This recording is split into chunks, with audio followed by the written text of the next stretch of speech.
a much longer history. I talked to a British friend of mine because I thought about going to the UK, and I was like, I'd probably go here. Like, where are you at? And he's just like, oh, I'm not really near that at all. I'm about an hour and a half away. I'm like, what the fuck? Like, okay, well, I'm an eternity away from there. Yeah. And it's like a 90-minute drive in my shitty little European car. Oh, their cars suck fucking dick. It's terrible. Oh, yeah. Europeans have great cars. I just mean like the daily drivers, and my entire view of this is from like the challenges they do on Top Gear. And it's like, that is a documentary that follows. It is. And that's such a great show. Yeah. I love Top Gear as a show. And I don't give, you guys know, I don't give two fucks about cars. It's not my area of interest. But like when they're like, we're going to drive across the entire Amazon in a Ferrari. And it's like, all right, I'm in. Like, let's see how it goes. What's the big guy's name? Jeremy Clarkson. Yeah. He beat up Piers Morgan, I think. Oh, I didn't know it was Piers Morgan. I thought that he like got angry and punched a producer on the show. I didn't know it was like another famous guy. He beat up Piers Morgan. I mean, Jeremy Clarkson. I'm Googling to see if I have Piers it right. Morgan. I don't know anything about Piers Morgan other than he's like a news guy. He's a news guy, but part of he did punch Piers Morgan. That's great. It's kind of the way that he does his stories is he'll maybe like pick an unpopular side and annoy you with it. Like that's what station is he? Oh, he's like trying to get outraged. He bounces around. Clicks. He was on CNN for a while. I think he was on BBC, and he's somewhere else now. But he's like an outrage journalist, where like he wants people to get upset by his take to generate attention. Maybe that sounds. That's like what I accused him of. Yeah. Yeah. So, I mean, there's a lot of them who do that. Yeah. So anyway, Jeremy Clarkson was having none of it, and he punched him.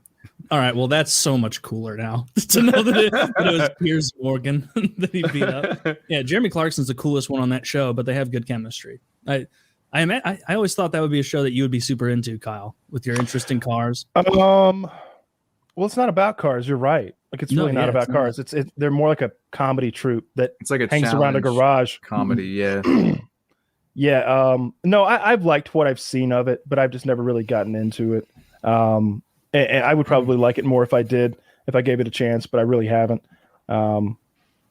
Honestly, if you're going to jump into it, don't do like the episode to episode ones. Like the normal episodes can get boring because you actually talk about cars too much where they'll like I don't care. But if you look at their like challenges or their voyages, I don't remember what it's called. They're on Amazon though, where it's like them trying to get across the Sahara Desert in dune buggies that they made, like stuff like that.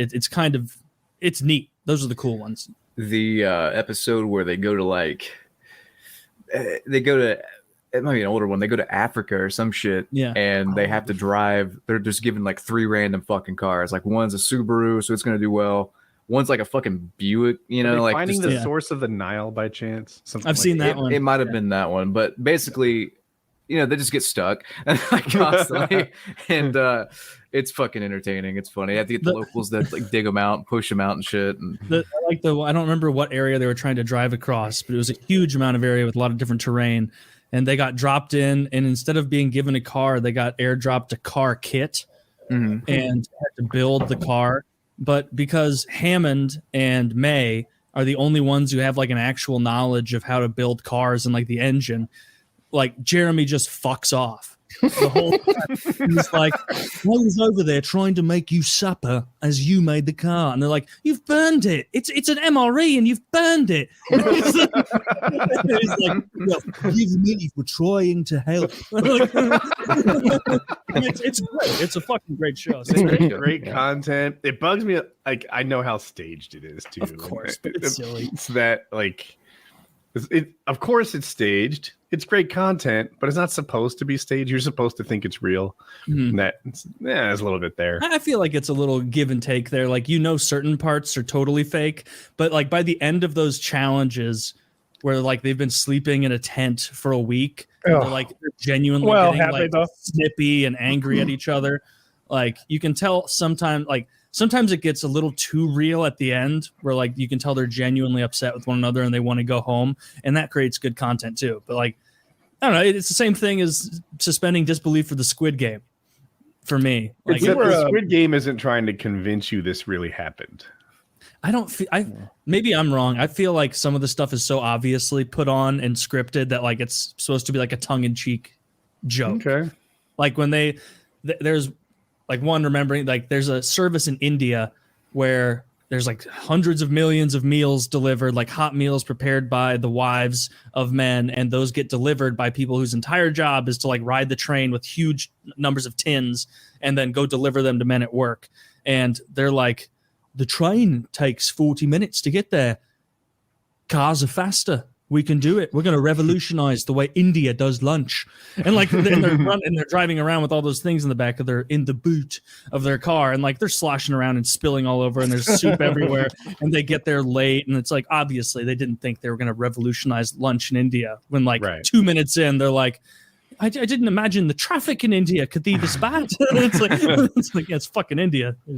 I can't tell if those third world countries with the near accidents all the time are very skilled drivers or unskilled drivers. Oh, it's unskilled. It's apparently unskilled. India is like dangerous as shit to drive at. Like isn't that they're like where, doubling up death totals of everywhere else. Isn't that the place where they have those little they look like golf carts as cars, and then like there's like camels and shit on the main road and fucking mopeds. Like it's just a smorgasbord of random shit, and there's like no actual fucking Seems rules. that way. Like there must be rules that they know, unwritten rules. You know, when you're in a parking lot, right? Picture at the mall or whatever.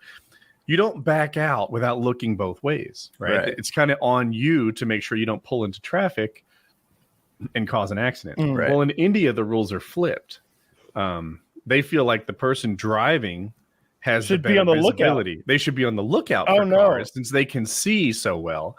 And the guy who can't see just pulls out and assumes that you will be on your game. That's a horrible. So you can imagine these conflicting views on who's responsible in the Cisco parking lot. So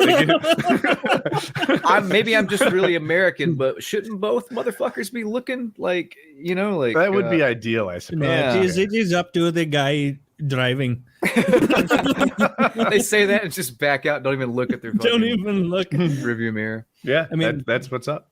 Oh man. I don't see a lot of Indian dash cam stuff though.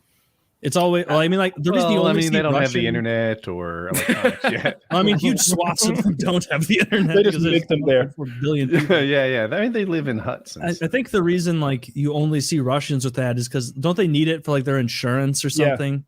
It's something about Russian insurance. Yeah. And honestly, reason, like Florida man is a thing is because like Florida has like more lax laws on like releasing those crimes. So I heard something like that. Florida is just filled with, I think statistically, some of the worst drivers in the fucking.